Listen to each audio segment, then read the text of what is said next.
I'm Imogen. Thanks for clicking on this video.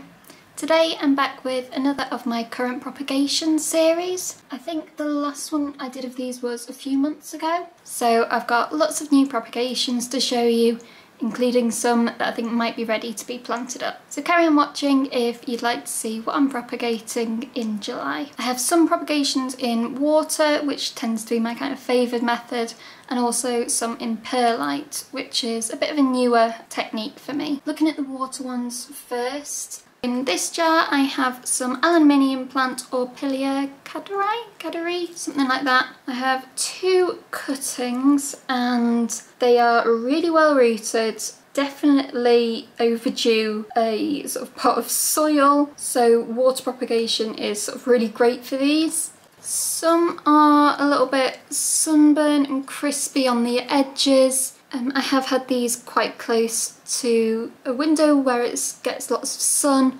so I'm not surprised that some of these aren't looking their best, but they are putting out lots of new growth on top, so I think they'll be fine when I pot them up. So yeah, that is these little pilia. Next I have some Philodendron Micans. I've had these for quite a while, and for quite a bit they weren't really doing anything other than one leaf actually, which immediately put out roots. But I think I can maybe see more this time. Or not. It might all be one plant. Okay, so that leaf is, well, is crispy and also almost a bit rotted. This, oh gosh, okay.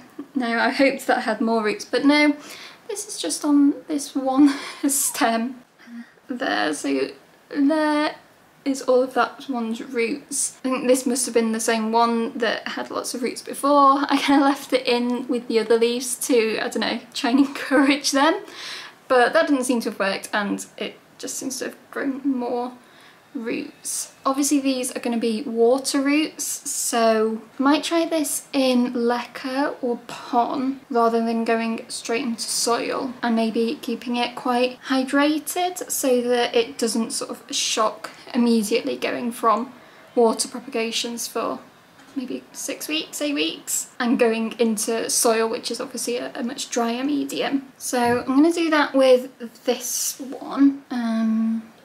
Put that to the side, and then the other propagations just haven't done anything, which is really disappointing. They definitely have nodes on, but oh no, maybe that one. Look at them one by one.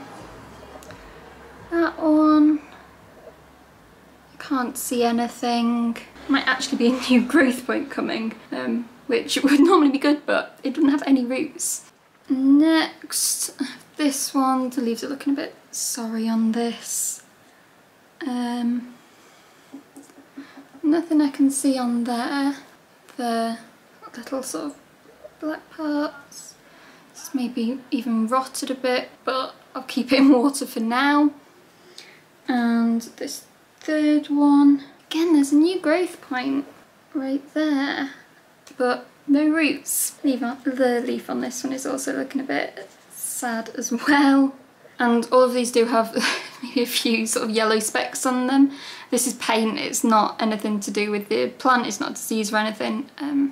I just didn't move them out of the way when I was painting the kitchen. But that's a shame. I did sort of see the roots in there and I thought, oh, there's no way it's just from one plant, but alas it was. And then I also have this stick, and there's another growth point on that as well, but no roots. I might try a different method with these then. In fact, I'll go through the rest of my water propagations, then show you my perlite ones, because I might put these in perlite instead, given they haven't done anything pretty much in water other than that one kind of overachiever stem. And this is my final jar of water propagations. I have 2 types of plant in here, so let's take out this big one. So this is a Monstera Adansonii. I have quite a big plant, you can't see it, it's on top of my greenhouse, but it had just put out one really long stem, so I decided to cut it off and chuck it in water, and that has developed just a couple but some really nice looking roots. So they're coming out of 2 different nodes, which is really good. It obviously gives it a bit more backup, I guess, if one of them was to not grow. So one nice chunky root there, one little tiny one there, but it's still definitely a root. Can't see any new growth points, but I think this leaf might be new. I'm not sure, but it's a decent sort of 4-leaf cutting. I'm probably going to leave this in water a bit longer just to see if I can make especially the smaller root a little bit bigger before I plant it up. Then also in the same jar I had a couple of Tradescatia Pallida Purple Heart. My sort of main mother plant of this was getting really leggy, so I did a couple of big top cuttings, chucked them in water again because in my experience, Tradescantia, well, they grow really easily in anything when you're propagating them, but I tend to put them in water. And yeah, these have got a few roots, so this one stem has one there, oh, and another as well, and a tiny little growth point right at the bottom. So that seems good. And the second one, it's done a little bit more. So at this point it has one root, and at the bottom we've got a new growth point as well as 2 roots. So again, I think like the Adansonii, I'm going to leave these in water, but these just feel like really good strong cuttings. They're still really chunky and they're not sort of floppy or anything, so I'm really pleased with these. Now onto my propagations in perlite. I have this little orchid pot just inside an outer pot, and this lives at the bottom of my IKEA greenhouse cabinet, so it's right near to the humidifier and it's fairly warm in there as well. So I have a few Hoya in here. First one, let's get this out of the way, is this big, I think it might be an Australis, I'm not quite sure. I got this from a friend and I wasn't sure if it was going to root, but it has. So I wasn't sure if there was a node on here, but you can see there are definitely some roots coming off it, which is really great. And I didn't put this in that long ago, maybe 10 to 14 days ago, but I'm really impressed with that. So obviously the roots are covered in perlite, so I can't see them directly, but I'm actually really pleasantly pleased about this. They probably are getting there. I'm going to leave it maybe for another week in perlite just to see if I can get them to develop any more, but that's like 4 different roots, so it definitely seems happy in there, which is great.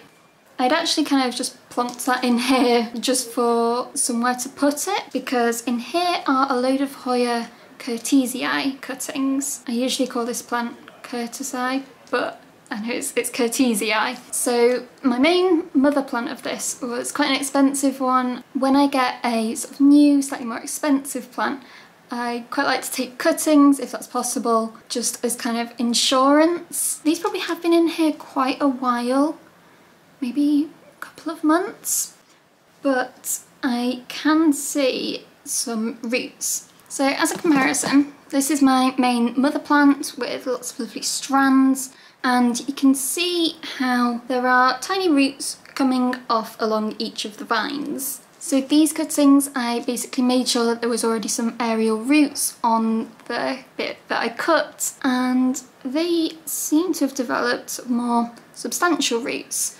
I have quite a few in here, so I'll show you the more sort of interesting, decent ones. So here is a little 2-leaf cutting, and you can really see how the roots look really decent. They are again covered in perlite, but I guess imagine what's underneath that perlite. I think one has grown out of the aerial root, and the one on this side is actually below the aerial root that was on the stem, but still kind of looking really good. And this one is even longer. The roots are longer than the bit of stem, I think. I just gently tap off the perlite. You can see it better. I probably do maybe want to pop that one up soon. Okay, pull in, oh wow. So yeah, these have been in perlite, so I haven't actually seen the roots. That one has a lovely long root. Okay, not all successes. This one might be a little bit of root, or it might just be perlite stuck to an aerial root. That one hasn't done anything. And this final one, oh, that final one has roots as well. So that's quite a decent success rate, I think. The ones that didn't root, it's probably my fault for not putting them deep enough under the perlite. But yeah, I'm really delighted how these and the other Hoya stem have grown really well. So I'm definitely going to be using perlite more, I think, as a propagation method. And I have one final set of cuttings to show you. So these are basically in a little yogurt pot with perlite in a plastic bag. And you can see how all of the condensation is on the sides of the bag. I haven't opened this up at all since I put it in, but let's get this out. Oh, and these are Hoya Linearis cuttings. Ooh. Okay, a load of water just came out of the bag. I should have seen that coming. Oh, I can see some roots on the side of the pot. There's one there, but that seems a good sign. And then there's also these roots that have come out into the air. Not quite sure about that, but let's try pulling them out. Ooh, lovely, okay. So I think this is the second biggest one. So we've got one root, and it looks like another growth point as well. And then the roots coming out in the air as well.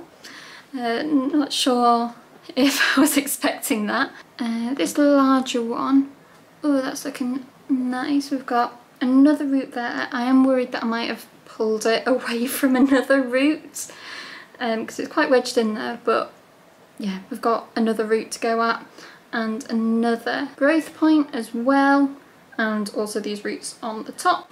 And the final one, this I think was just a top cutting, and yeah, that could be a root. What do you think?